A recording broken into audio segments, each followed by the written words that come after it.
내려놓고 살아계시고 우리를 구원하신 그 하나님 아버지께 모든 뜻과 마음과 생각을 집중하도록 주님께서 우리의 마음을 주장하여 주옵소서.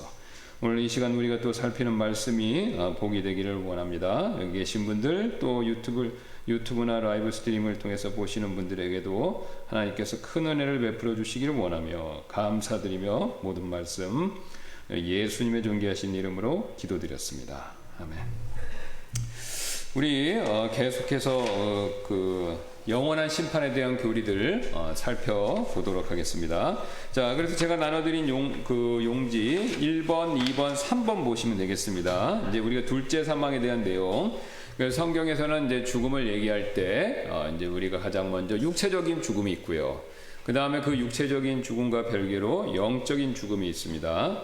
첫사람 아담은 그런 죽음을 처음에 전혀 맛보지 않았다가 하나님께서 금지하신 선악을 알게 하는 지식의 열매 나무 그걸 먹는 것으로 말미암아 아담은 영적으로 죽고 또 육체적으로 죽게 되는 그런 일을 겪게 되었죠.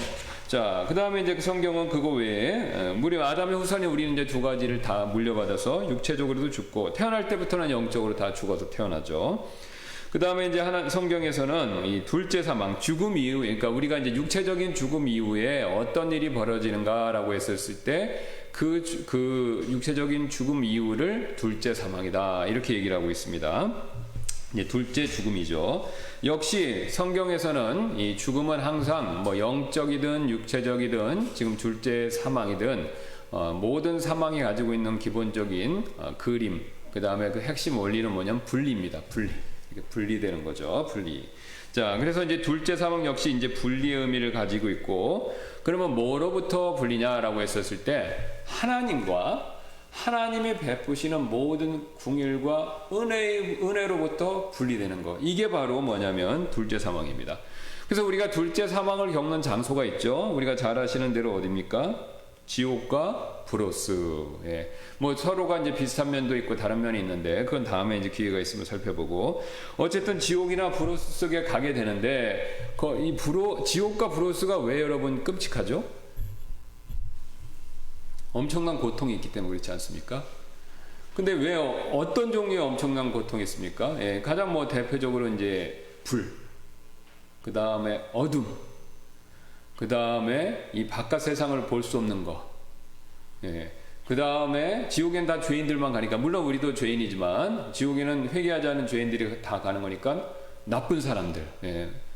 그래서 우리가 이 땅에서 살면서 하나님이 주신 복, 이거는 굉장히 많은데요. 그건 신자든지 불신자든지 하나님이 베푸십니다. 악인에게도 하나님께서는 해와 비를 내리시죠. 그래서 하나님께서 이 땅에 사는 동안은 굉장히 많은 그 은혜를 베푸시는데, 이 지옥이라는 장소, 브로스라는 장소는요, 그런 하나님의 은혜와 또 긍휼이 전혀 없는 것입니다.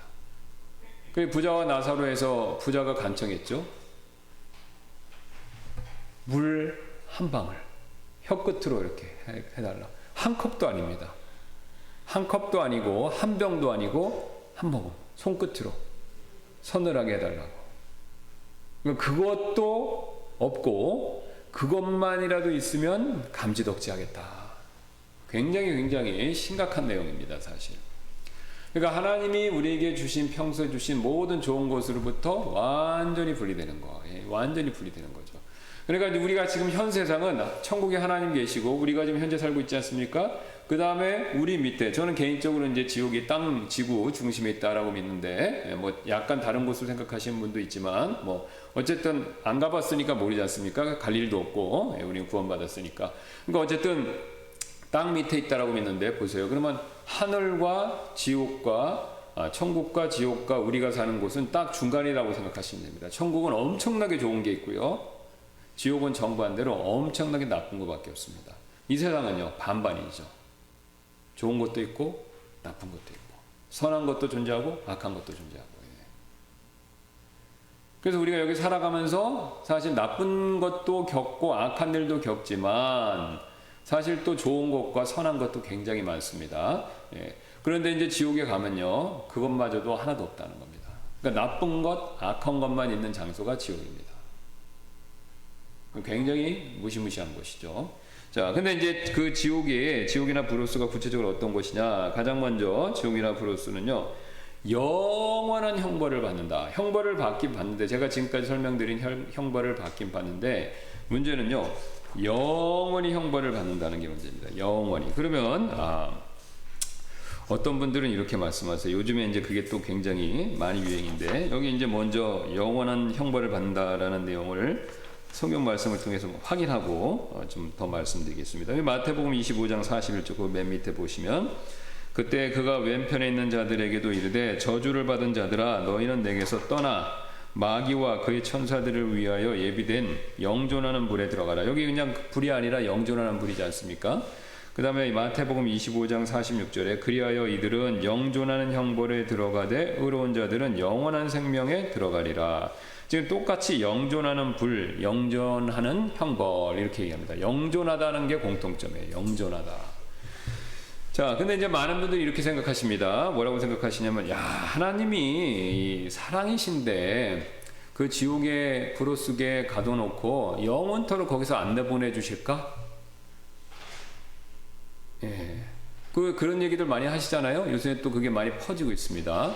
사랑의 하나님인데 그런 곳에 어떻게 무자비하게 그런 곳에 영원토록 그곳에 있게 하시겠냐, 형벌을 받게 하시겠냐, 이거라는 거죠.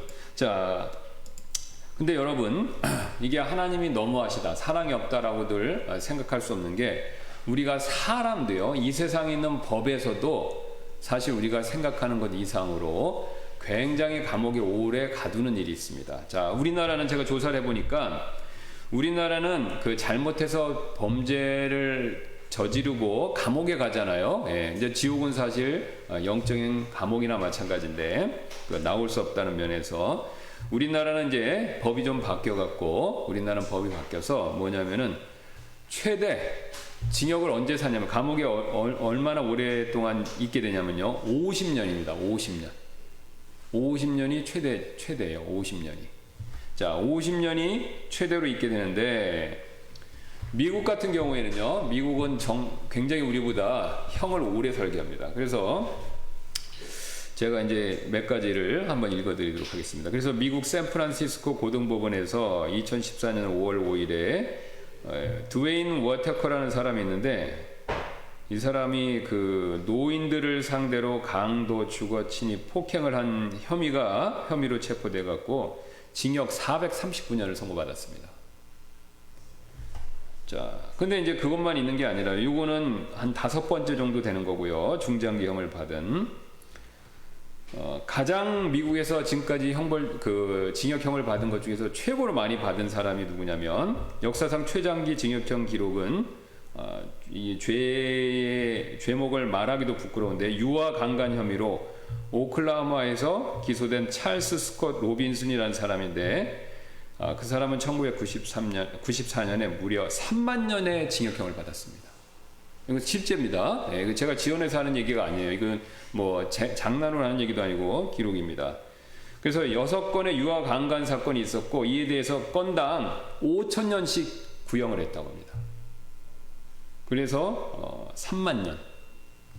그 다음에 이제 두 번째입니다. 그거보다 못한 게, 같은 해 이제 강도, 납치, 폭행 등의 혐의로 재판을 받은 앨런 웨인 맥돌이라는 사람이 있었는데, 그 사람은 징역을 21,250년.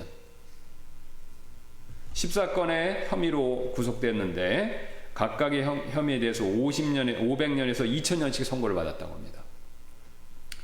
근데 이제 미국에서는요, 이렇게 초장기, 뭐 몇만 년씩 하는 징역만 있는 게 아니라, 거기에다가 무기징역까지 선고를 합니다. 게다가 사형까지. 그러니까 우리가 형벌은 제일 강한 게, 가장 센 형벌이 사형이죠. 그 다음에 무기징역이고, 그 다음에 우리가 얘기하는 징역인데, 이 징역을 막 3만 년씩 이렇게 판사가 때리는 것뿐만 아니라, 어떤 경우에는 죄가 너무 심각하면요, 무기징역하고 사형도 같이, 세 가지를 같이 판결을 한다는 겁니다. 그래서 현재 실제 그렇게 혐의를 판결을 받은 사람인데요, 아내 등을 여러 사람을 살해한 혐의로 기소된 더글리 웨인 케이저라는 사람은 1981년에 징역 1만 년에 플러스로 무기징역. 그것까지 받았다고 합니다. 또 25명을 살해한 희대의 연쇄 살인범인 이 바비 조롱이라는 사람이 있는데 1984년에 무기징역을 28번 받았고요. 징역 99년형과 함께 사형. 자, 여러분, 그러면 제가 이 말씀을 딱 드렸었을 때 이들의 범죄가 굉장히 끔찍합니다. 이 사람들을 뭐 죽이는 것을 밥 먹듯이 하고, 연쇄살인범들은요. 그 다음에 뭐 노인들을 강도짓을 하고, 그 다음에 입에 담기도 그 추악한 유아 강간 혐의 이런 거. 여러분, 이 죄들을 놓고 볼 때 어떻습니까? 굉장히 여러분이 정의감에서 분노가 치밀고 이 정도 판결을 받는 건 싸다 이런 생각을 하시게 될 거예요. 그렇죠? 우리가 보통 정의감과 상식이 있으시다면. 그러면 세상 법정에서도 3만형을 이렇게 선고합니다. 그러면 이 땅에 있는 재판관, 이 땅에 있는 사법체계보다 더 공정하고 더 거룩하고 더 의로우신 재판장인 하나님은요, 그보다 더 높은 형을 선고하시겠죠. 우리 이 세상 사법 시스템 체계에서는요, 사람들이 겉으로 지은 죄에 대해서만 판결을 내립니다. 그렇죠? 내가 저 사람 속으로 미워하지만 살인을 안 하면 무죄예요. 아무 죄가 없는 거예요. 그렇죠? 예. 물론 죽여버릴 거야 그러면 말을 하면 문제가 되죠. 협박죄가 되든가 명예훼손이 되든가. 그런데 그런 말 안 하고 속으로만 죽여야겠다는 생각도 하고 계획도 하고 그 다음에 어떻게 죽일까 연구하는 거, 그거 자체만으로는요 무죄입니다. 아무 죄가 없는 거예요. 자, 근데 이제 하나님의 사법 시스템에 넘어가면요 이 이야기가 틀려진다는 거죠. 하나님은 우리의 겉의 행동만 판결하시는 게 아니라 뭐까지 판결하십니까? 마음까지. 그래서 마음에 있는 죄부터 하나님은 따지신다는 거예요. 자, 그럼 보세요. 우리가 겉으로 행동으로 짓는 죄가 추악하기 때문에 3만 년의 형벌을 구형했는데 이 세상 판사들도요, 하나님은 그보다 더 거룩하시고 공의로우시기 때문에 마음부터 하나님 살피시니까 이 마음의 죄부터 하나님이 다 보시고 계시다가 기록해 놓고, 성경에는 계시록에 분명히 행위들을 기록해 놓은 책이 있다고 합니다. 그래서 우리의 행위들 그 가운데는 말과 행동뿐만 아니라 마음까지 기록해 놓은 책들이 있다는 거죠. 예. 그래서 그 책들에 기록된 우리의 언행뿐만 아니라 속으로 마음으로 지은 모든 죄까지 하나님이 판결하신다면요, 여러분 최소한 3만 년 이상은 더 나오겠죠. 게다가 우리가 생각하는 죄의 목록도 굉장히 차이가 있습니다. 예. 그러니까 뭐 우리는 다른 사람에 대해서 화내는 거 죄가 될 수도 있고 아닐 수도 있다 그러지만요, 성경에서는 까닭 없이 화내는 거 뭡니까? 무조건 죄입니다. 그죠? 예. 또 우리는 원수를 미워하고 자기한테 잘해주는 사람을 사랑하라 이렇게 배우지만요, 성경에서 하나님은 뭐라고 말씀하십니까? 원수도 사랑해야 됩니다. 그렇죠? 예수님이 그랬죠. 옛사람이 말한 바. 그래서 그 바리새인들의 가르침을 인용하시면서 예수님께서 그랬잖아요. 예. 너희가 원수를 미워하고 너에게 잘해주는 사람은 선대하고, 그런 식으로 가르침 받았다면 나는 너에게 이르노니 뭐라고 씁니까? 원수를 사랑하라.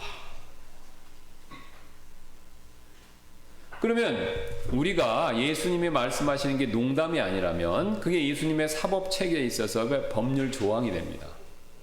그러면 그 법률 조항이 맞다면 예수님은요 그것에 근거해서 다 따지신다는 거죠. 다. 그럼 그것에 근거해서 다 따지셨을 때 우리의 죄는 어떻습니까? 엄청나게 많다는 거예요. 엄청나게. 그럼 세상 법정에서 3만 년을 구형했잖아요. 그러면 하나님의 법정에서는요 3만 년 아니 30만 년 아니 3억 년 이상 영원히 형벌을 받을 수 있다는 겁니다. 뭐 여러분 굉장히 심각하죠. 예. 그러니까 우리가 이 점을 이해하면 죄인들을 하나님께서 바로 지옥이나 브로스 속에서 영원토록 영존하는 형벌을 받게 하신다라는 것 자체가 불의하다라고 얘기할 수 없다는 겁니다. 여러분 그 아까 얘기한 그 유아 강간 혐의로 3만형 받은 사람 한번 생각해 보세요. 모든 사람들이 다 공분합니다. 모든 사람이 그 사람이 잘못됐고 그 사람은 그런 벌을 받기에 합당하다 이렇게들 다 얘기하죠. 여러분, 그렇다면 하나님의 기준으로 우리의 죄들 보면 어떻겠습니까? 예수님 말씀하셨잖아요. 마음으로 간음, 음욕만 품어도 뭡니까? 간음죄죠. 그래서 우리가 하나님의 사법체계, 하나님의 심판하시는 기준을 우리가 정확히 이해하면요, 영존하는 형벌을 받는 것 자체가 하나님이 사랑이 없어서 그러시다, 너무하신 거다, 문제가 있다, 이렇게 얘기할 수가 없습니다. 이렇게 얘기할 수 없다는 것이죠. 그러니까 사람들이 이 얘기를 거부하는 거예요. 왜? 마음에서부터 죄를 얘기하면 듣기 싫은 거죠. 예. 겉으로는 깨끗하게, 여기 보세요. 저를 포함해서 여러분 모두가, 밖에 있는 사람 대부분 선량하세요. 그렇죠? 예, 대부분 선량하죠. 남의 걸 뭐 훔친 적도 없으시고, 그 다음에 사기죄를 범한 적도 없고, 남을 때린 적도 없고, 강도짓을 한 적도 없고, 여러분 모두가 선량하세요. 대부분은요. 자, 그걸 놓고 보았을 때, 우리가 그것만 놓고 보면 나는 괜찮은 사람이야, 나는 의로운 사람이야, 나는 법 없이도 살 사람이야 라고 그렇게 얘기할 수 있을지도 모르지만, 우리가 하나님께서 마음부터 우리의 죄를 따지신다라는 것을 인정하면요, 도저히 의인이라고 얘기할 수가 없습니다. 속된 말로 마음에 이 철판을 깔지 않는다면요. 근데 이제 성경에서 제가 이제 속된 말로 철판이라고 그랬는데, 성경에서 그것을 강팍함이라고 부릅니다. 그러니까 마음을 굉장히 단단하게 하는 거죠. 그러니까 단단하게 해서 바로 자기의, 예수님이, 하나님 말씀이 지적하는 마음속의 죄를 인정하지 않는 마음 상태, 그거를 얘기하는 겁니다. 그거를. 제가 목회자로서 이렇게 후원 상담 여러분하고 해보면요, 뭐 믿는 분도 확인차 한번 하기도 하고, 안 믿는 분들한테 복음 전할 때를 해보면, 이 마음의 죄에 대한 내용들을 말씀드리면요, 딱 거기서 멈추십니다. 듣기가 싫은 거예요. 그 다음에 제가 그거를 좀 더 강하게, 직접적으로, 노골적으로 얘기하면요, 어떤 반응이 있으시냐면, 대부분의 분들은 굉장히 언짢아하십니다.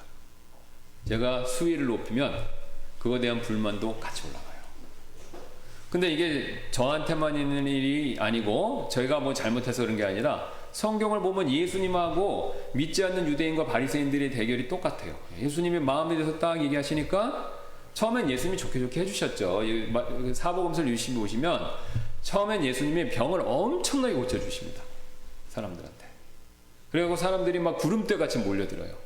그래, 몰려들고 예수님이 이제 본격적으로 가르치시는데, 우리가 이제 마태복음을 보시면, 마태복음 보통 유대인들의 복음이다, 유대인들을 위한 복음이다, 이렇게 늘 얘기하거든요. 예, 그러니까 쭉 사복음서를 놓고 이렇게 비교해 보시면, 거기에 유대인들에 대한 언급과 유대인들이 알아야 될 내용들이 굉장히 많습니다. 예, 그러니까 이제 마태라는 사람이, 제자가 유대인들에게 예수님과 그분의 복음을 설명하기 위해 쓴 책이 마태복음이거든요. 자, 그래서 이제 마태복음을 보시면 유대인들을 위해 썼는데, 예수님이 본격적으로 가르친 내용의 처음 부분이 어디입니까? 마태복음 5장에 바로 산상수훈이에요. 그러니까 마가, 누가, 요한은 거기부터 시작을 안 해요. 근데 유독 마태만 산상수훈, Sermon on Mount이라고 그러죠. 그래서 마운트는, 영어로 마운트는 언덕입니다. 실제로 이제 요새는 성지순례 많이 가시고 뭐 찾아보시면 됩니다. 그러면 이 구릉이에요. 이렇게 올라가는 구릉이에요. 언덕이에요, 언덕. 그러니까 그 언덕에 예수님이 앉으시고, 제자들이 그 풀밭에, 그러니까 또 많은 청중들이 예수님이 이제 병 고치시는 거, 기적 베푸시는 거, 좋게 해주시는 것 때문에 거기 밑에 사람들이 쫙 깔려 앉았던 거예요. 예. 그러니까 지금은 뭐냐면 야외 예배, 야외에서 예배 드린 겁니다. 예. 그러니까 그리고 이게 강당같이 이게 좀 올라가서 예수님이 거기서 얘기하니까 잘 들릴 수 있었던 거죠. 시선도 집중되고. 거기서 예수님이 유대인 상대로 처음으로 설교한 내용이 산상수훈이고, 그 산상수훈의 처음 주제가 뭐냐면 팔복이다. 팔복이라고 우리가 보통 부릅니다. 8가지 복 있는 자 얘기하시잖아요. 근데 그 8가지 복 있는 자 중에서 첫 번째 내용이 뭡니까? 영이 가난한 자. 개혁식으로 한 마음, 영은 마음입니다. 킹제임스 성경에서 서로 이렇게 바꿔서 쓰기 때문에 바로 마음, 영이 가난한 사람이 복이 있다. 그럼 예수님이 왜 마음에서부터 시작하셨을까요? 왜 또 마음이, 영이 가난한 사람부터 언급을 하기 시작하셨을까요? 그 당시 유대인들의 마음을 보셨기 때문에 그렇죠. 유대인들은 유대교 체제, 율법주의 체계에 의해서 굉장히 외적 중심의 신앙생활을 하고 있었습니다. 그걸 어떻게 하냐? 바리새인들의 신앙생활의 모습을 보면 알죠. 그래서 굉장히 외적으로 법을 지키고 하나님 말씀에 순종하는 거, 여기에 굉장히 몰입돼 있었어요. 그리고 또 그걸 잘 지켜보겠다고 바리새인들은 어떻게 했습니까? 그 율법의 애매한 부분들, 추상적인 부분들을 구체적으로 어떤 적용의 차원의 것들을 더해서 그거를 세밀하게 만들어 버렸어요. 거기 이제 또 문제가 있는 거죠. 그럼 뭐 쉬운 예로 이제 이렇게 되겠죠. 안식일 날 일하지 말라. 예? 안식하라 그러니까 안식하는 게 구체적으로 뭐냐? 바리새인들이 생각을 해본 거예요. 그러니까 이제 그 목록들을 쭉 만듭니다. 그 중에 하나가 뭐냐면 여자는 거울을 보면 안 돼요. 안식일에. 왜? 거울을 보면 흰머리가 보이고 흰머리를 뽑는 것도 일한 거다. 이렇게 얘기하는 거죠. 우리가 봤을 때는 얼토당토 아는 건데 그런 규칙들을 굉장히 많이 정한 겁니다. 또 안식일 날은 요리 같은 거 해먹으면 안 된다고 그래갖고 그러니까 요리를 안 해먹는 건 좋아요. 근데 밀도 이렇게 까서 제자들이 배고프니까 근데 밀 까서 먹는 거는 그건 적법한 겁니다. 왜냐하면 항상 불쌍한 자들을 위해서 이게 룻기에도 나오잖아요. 곡식을 추수할 때 나달 떨어진 거를 다 줍질 않습니다. 가난한 사람들이 와서 이삭 죽기를 하게 내버려둬요. 포도, 무화과도 딸 때 다 따진 않아요. 조금을 다 남겨둡니다. 가난한 사람들이 와서. 그러니까 가난한 사람들에게 하나님이 허락하신 일종의 권리예요. 그래서 그 당시에 예수님 따라가던 제자들이 배고프니까 까서 이렇게 비볐어요. 그랬더니 옆에서 쌍안경 끼고 이렇게 딱 감시하고 있다가 뭐라고 그랬습니까? 야, 안식일날 이거 까는 거 했다 이거예요. 자기들이 만든 법에는 이거 까면은 일한 겁니다. 지금도 그러니까 이 유대인 중에서 그 굉장히 컨서버티브한, 굉장히 율법주의적으로 지키는 이 종교인들이라고 부른다고 그래요. 그 사람들의 안식일 지키는 거 보면 굉장히 재밌습니다. 굉장히 재밌어요. 그래서 이 엘리베이터를 누르면 또 그것도 일이래요. 그래서 엘리베이터를 세팅을 해놓은대요. 저절로 타면 닫히고 저절로 가고. 그 다음에 전기가 나와 이게 스위치 같은 것도 켜도 안 되고 하여튼 그런 우리가 말도 안 되는 거를 잔뜩 만들어놔. 그러니까 지금도 항장에 옆에 사람들 옆집에 유대인 아닌 사람이 도와줘야 될 정도로 상당히 헤게모니한, 그러니까 굉장히 이상한 그런 것들을 막 더해갖고 그걸 열심히 시켰다는 겁니다. 그럼 여러분 한번 잘 생각해 보세요. 그거를 열심히 지키는 사람 입장에서는 그런 것들이 상식적으로 봤을 때 다른 사람들에 비해서, 다른 종교에 비해서, 이방인들에 비해서 이게 과하다는 생각을 하겠죠. 근데 과한데 이게 더 높은 수준인데 이 사람들은 이 과하다는 걸 뭘로 해석하냐면 자기들이 의롭다고 생각하는 거예요. 옆에 제가 말씀드린 옆에 있는 사람들 있잖아요. 그 사람들 굉장히 열심히 한다고 생각해요. 자, 제가 주일날인데 전화가 타고 왔어요. 그게 전화가 타고 왔는데 교회 전화로 주중에 전화를 딱 봤는데 뭐냐면 자동 응답 킨 것 같은데 죄송합니다. 저희는 어떤 여자분이 조용조용한 목소리로 안녕하세요. 죄송합니다. 저희는 영등포에 있는 신천지 교회예요. 그래서 제가 이제 끊어버렸어요. 그 남의 교회까지 그걸 전화 걸어갖고 그런 얘기를 하는 거예요. 자, 그럼 우리가 봤을 땐 과하잖아요. 근데 그 사람들은 어떻게 생각할까요? 굉장히 열심히를 다해서 하고 있고 굉장히 의로운 거예요. 여러분 이 차이점 아시겠습니까? 그것만 있는 게 아니에요. 한 달에 한 번씩 이상 편지가 와요. 영등포에 있는 무슨 교회래. 그래서 까보면은 신천지 계시록 특강 이거예요. 그리고 엊그저께는 저한테 카톡이 왔는데 모르는 사람한테 카톡이 갑자기 왔어요. 여자분인데. 그래서 뭔가 열어봤더니 요한계시록 강의 신천지 이거예요. 그러면 이 사람들은 우리도 복음적인 기독교인이고 우리도 굉장히 전도에 열심히 있는 우리가 이제 그런 침례교회인데 우리가 그 정도까지는 안 합니다. 그렇죠? 아무도 모르는 사람한테 막 무작위로 보내갖고 설교 들으라고 복음 들으라 그렇게 안 하잖아요. 우리는 자유의지를 존중하니까 우리가 굉장히 부드럽게 지혜롭게 전하려고 최선을 다하는데 그 사람들은 막무가내로 그렇게 하는 겁니다. 그럼 그렇게 막무가내 하는 게 우리가 봤었을 때는 또 세상 사람들이 봤었을 때도 과한데 그 사람들은 절대 그렇게 생각 안 한다는 겁니다. 굉장히 열심히 있고 우리는 굉장히 최선을 다한다. 굉장히 자기를 이렇게 높이는 거죠. 그러니까 정확하게 똑같은 방법으로 바리새인들이 생각했습니다. 유별났잖아요, 우리가 봤을 때. 근데 그 유별난 게 아니에요. 자기들은 유별난 걸 통해서 더 특별하고 더 대단하고 더 의인이다 이렇게 생각한 겁니다. 그럼 우리가 그런 분들한테, 제가 만약에 이제 그런 분한테 찾아가갖고 그 다음에 얘기를 해요. 실제로 용산에 있었을 때는, 청파동에 있었을 때는 찾아왔어요. 여자분들이 우르르 오는 거예요. 그래서 제가 얘기 어디서 오셨냐고 그러니까 저 계시록에 뭐가 있다고 그러면서 그래서 신천이냐고 그러니까 그렇대요. 그래서 그러면 조용히 가시. 제가 이제 점잖게 조용히 가시라고 제가 그런데 어떻게 나오는 줄 아세요? 안 가요. 안으로 막 들어옵니다. 여자분들이 서너 분이 막 들어와요. 그게 아니라요, 목사님 이거 꼭 들어보셔야 되면서 막 침 튀기면서 막 들어오는 거예요. 막. 그래서 일단 앉으시라고 그랬어요. 그랬더니 막 쓸데없는 얘기를 하는 거예요. 그래서 제가 설명을 하려고 그랬더니 어떻게 하는 줄 아세요? 이거예요. 이거. 안 들립니다. 안 들려. 그럼 여러분 보세요. 이게 자기가 과장돼서 하는 부분을 자기의라고 생각하는데 이 부분을 지적하면 이제 싫어한다는 게 그게 문제입니다. 그러니까 예수님은 바로 자기의에 빠진 요 부분, 요거 있죠. 요거를 칼날같이. 그러니까 성경 말씀이 우리 히브리서 말씀에 따르면 뭡니까? 칼이잖아요. 홍과 영과 홍과 찔러 쪼갠다. 예. 그러니까 하나님의 말씀이 칼처럼 그 부분을 탁 지적하고 그 부분에 대해서 도려내려고 그러는데 그게 싫은 거예요.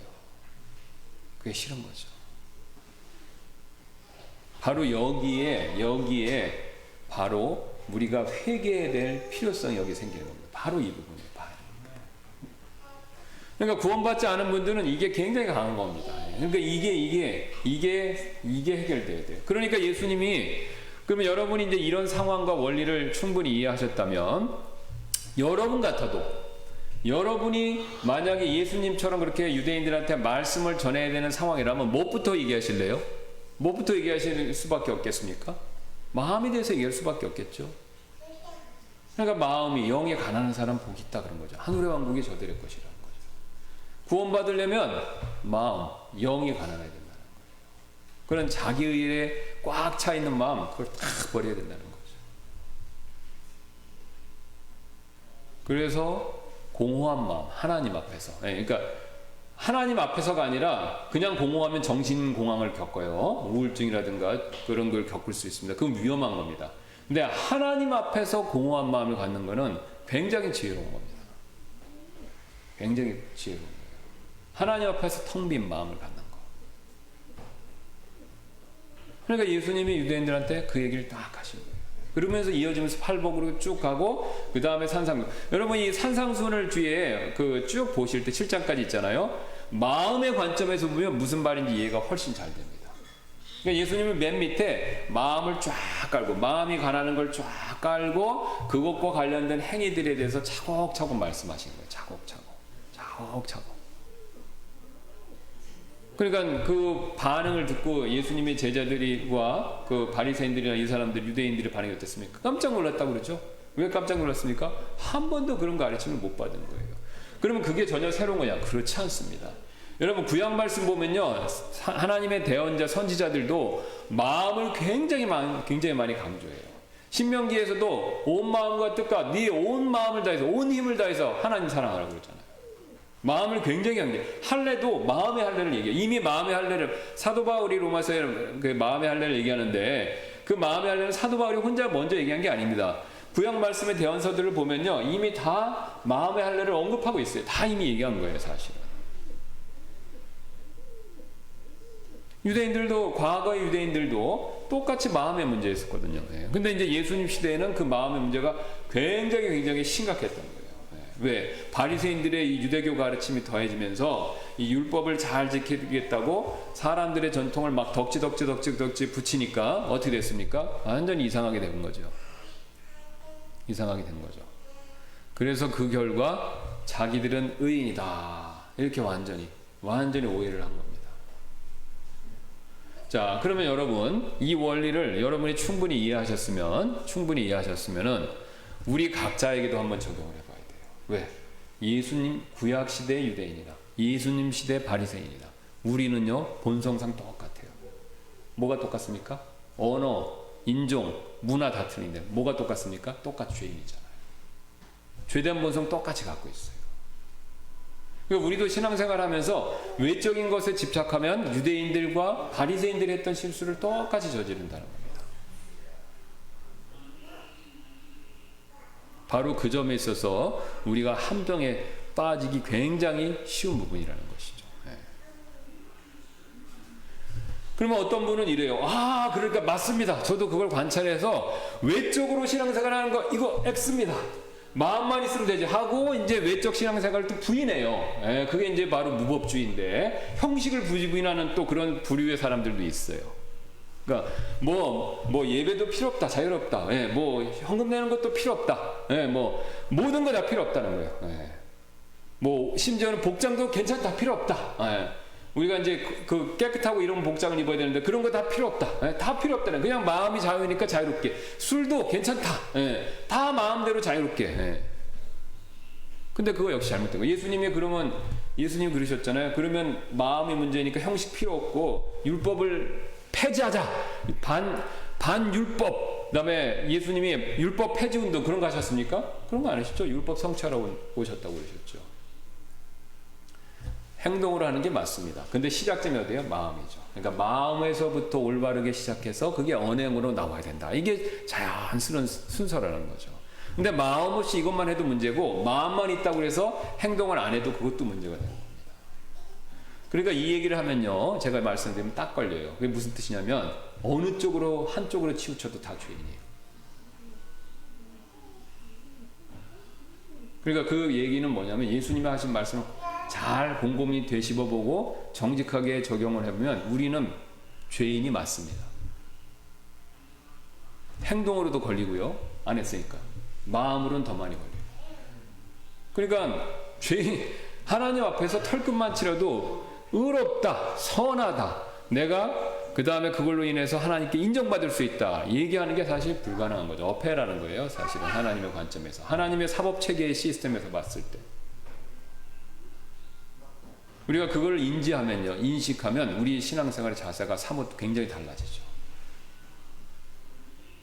누가 감히 하나님 앞에서 내 자신을 높이고 누가 감히 하나님 앞에서 다른 사람과 나를 비교해서 낫다고 얘기할 수 있겠습니까? 물론 그런 유혹과 시험이 오고 그렇게 할 때가 있어요. 저도 그렇고 여러분 모두 그러실 때가 있어요. 그러나 이걸 알고 모르고는 천지차입니다. 알면 빨리 고쳐요. 모르면 계속 거기로 갑니다. 한도 끝도 없이.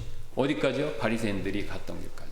그러니까 바리새인들끼리 갔던 길까지 쭉 가면 자 보세요. 마음의 문제를 안 하고 외적인 거 하면요, 이게 천지 차이로 벌어집니다. 그러니까 뭐냐면 외식, 위선이 굉장히 벌어지는 거예요.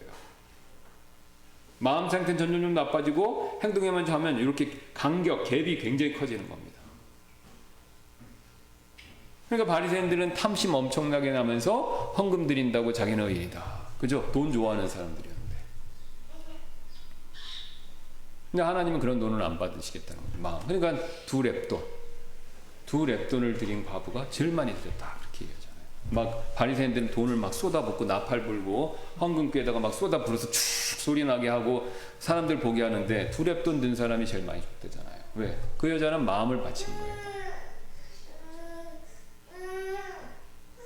그러니까 우리가 이거를 아시면, 기억하면은 우리의 신앙생활의 좌표를 어디서부터 시작해야 되는지 굉장한 지혜가 생깁니다. 흥미로운 사실은요, 예수님이 우리의 마음의 상태도 그리스도의 심판석에서 심판하신다는 거예요. 마음의 의도들을 살피시고 드러내신다고 말씀하셨거든요. 그러니까 우리의 행동, 언행만 보시는 게 아니에요. 불신자에 대한 영원한 브로스에 들어가는 형벌 역시 언행뿐만 아니라 마음을 살피시고, 그 다음에 우리 그리스도의 심판석에서의 심판의 내용 역시 언행뿐만 아니라 마음까지 살피신다는 것이죠. 그래서 우리가 이 사실을 알면, 이 사실을 알면요, 우리가 사실 굉장히 하나님 앞에서 겸손한 마음을 가질 수밖에 없습니다. 가질 수밖에 없다는 것이죠. 그 예수님께서 고린도전서 4장 5절에 이렇게 말씀하셨잖아요. 이건 이제 바울이 얘기한 거죠, 직접적으로. 그러므로 주께서 오실 때까지 때가 이르기 전에 아무것도 판단하지 말라. 그분께서 어둠에 감추어진 일들을 빛으로 가져가 드러내시고 마음의 의도들을 드러내시리니 그때 각 사람이 하나님께 칭찬을 받으리라. 동기까지 보는 거예요. 동기까지. 동기. 그러니까 이제 제가 이제 그럼 어떻게 해야 되냐? 제가 이제 말씀드릴게요. 이게 이제 결국은 해결책이죠. 자, 저를 봐주시기 바랍니다. 이런 얘기하면 굉장히 부담되세요. 저도 굉장히 부담됩니다. 왜? 듣기 싫어하는 얘기 해드려야 되니까. 근데 듣기 싫지만 이게 보약입니다. 이게 제 얘기가 아니라 하나님 말씀, 예수님 말씀이니까. 근데 이거를 제가 말씀드린 대로 실천하시면 굉장히 복이에요. 보세요. 팔복은 다 마음과 관계된 거고, 그렇게 마음과 관계된 게 신앙생활하는 사람들이 복이 있다고 그랬어요. 그러니까 여러분이 영적으로 복, 또 이 땅의 복을 하나님께 많이 받으려면 마음 중심의 신앙생활을 하셔야 돼요. 그럼 어떻게 되냐? 항상 모든 일에 내 마음을 먼저 살피시는 일을 해야 돼요. 자, 여기 오신 거 굉장히 훌륭한 겁니다. 이 코로나 시국에 여기 오신 거 굉장히 잘하신 거예요. 칭찬받을 일이에요. 자, 그럼 여기까지 오셨는데 어떻게 하셔야 됩니까? 마음부터 열고 하나님께 예배 드려야 돼요. 이게 하나님이 원하시는 거예요. 성경 읽을 때도 마찬가지예요. 저도 이게 제가 목회자고 뭐 디보셔널도 하고 뭐 통역 준비도 해야 되고 설교도 읽어야 되고 제가 또 설교할 때도 써야 돼요. 근데 기계적으로 하게 돼 있어요. 기계적으로. 맨날 하는 거니까. 근데 기계적으로 하면 안 되는 거예요. 그러니까 항상 제 마음을 살펴야 되는 겁니다. 마음을. 내가 마음으로 진실하게 이 말씀을 대하고 이 말씀 앞에서 내 자신을 먼저 점검하고 그 다음에 내가 이걸 준비하는 건가. 이거. 그러니까 제가 신학교 있을 때 바로 신학교 교수님 또 신학 교과서 책에서 얘기한 거예요. 능력 있는 설교를 하려면 여러분이 그 준비하는 하나님을 선포할 말씀을 여러분 자신에게 먼저 해야 된다. 여러분 자신의 마음에 먼저 선포해서 그 말씀으로 여러분 자신이 회개하고 바뀔 게 있으면 변화되고 그리고 강단에서 해야 된다. 이렇게 얘기를 해줘요. 우리가 이제 예배 드리고 다른 분랑 교제하시잖아요. 교제하도 마찬가지입니다. 속으로 섭섭한 거 있으시죠? 왜 없겠습니까? 그죠? 그럼 섭섭하고 안 좋은 거 있지만 그래도 어떻게 했습니까? 예물 드리기 전에 형제하고 다툰 거 있으면 어떡하라고 했어요? 예수님이요? 화해하고 그리고 선물 드리라고 했잖아요. 그러니까 기분 나쁘고 얹지 않고 우리 다른 분이 상대방이 실수한 거 있을 수 있죠. 그러면 그런 거 있으면 그거 품어두고 겉으로 그냥 안녕하세요 웃는 것보다는 그렇게 하면 위선이라는 거죠. 풀고 친절하게 있는 마음으로. 여러분 그렇게 하면요 어떤 복이 있는 줄 아세요? 이건 제가 100% 장담 보장입니다. 성경에도 나와 있고 제가 경험하는 거. 여러분 마음 안에 자유함이 있어요. 자유함이 있어요. 진짜 자유로워요. 진짜로 떳떳해. 하나님과 다른 사람에 대해서 거짓말할 필요성도 못 느껴요. 왜 거짓말을 안 하게 되냐면 떳떳하니까 할 필요가 없는 거예요. 여러분 사람들이 이 속이는 게 있으면 굉장히 괴로워요. 여러분 내가 죄 진 거 있는데 그걸 보세요. 어떻게 죄가 딱 드러나면 어떻게 해야 돼요? 아유 잘못했습니다 인정하고 뉘우치면 되는데 그걸 안 뉘우치면 그 죄를 덮기 위해 또 다른 거짓말 하게 돼 있어요. 그러면 그 또 다른 거짓말을 조사받으면 또 다른 거짓말 하는 거예요. 그럼 또 다른 거짓말 그러면 거짓말을 계속하면 할수록 마음 안에 양심이라는 게 있어서 도덕적 본소가 양심이 있어서 하라면요 엄청나게 찔릴 수밖에 없습니다. 그래서 우리가 마음 중심으로 신앙생활을 해야 복이 있다라는 것이죠. 자, 시간이 됐기 때문에 기도하고 마치겠습니다. 감사합니다. 오늘도 하나님께서 이 말씀을 통해서 우리의 마음 상태를 먼저 살필 수 있고